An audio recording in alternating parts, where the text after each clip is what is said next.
Zamysleli ste sa niekedy nad tým, čo pre vás znamená zdravie? Zdravie pre mňa nie je o dokonalosti, ale o rovnováhe. O tom, že si viem pripraviť jedlo, ktoré ma zahreje alebo ochladí, ak je treba. Že viem, čo mi práve príroda teraz ponúka a hlavne prečo. V súčasnej dobe je zdravie návrat k sebe, cez vôňu korenín, cez jedlo pripravené s láskou, cez pokoj na tele a na duši. Zdravie je pre mňa pocit, keď sa cítim vyživená. A nie len stravou, ale aj dotykom. Ajurvédske masáže ma naučili, ako sa postarať o svoje telo s láskou.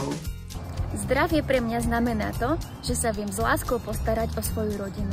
Vďaka ajurvéde takmer vôbec nie sme chorí a čo ma teší najviac je, že zdravie u nás doma nie je len o strave, ale aj o harmónii a dobrých vzťahoch. Ako vidíte, zdravie má mnoho podôb. Objavte s nami tú, ktorá najviac sedí vám. Kliknite na škola.ayurvedy.sk a vyberte sa na cestu, ktorou prešlo už viac ako 1000 ľudí.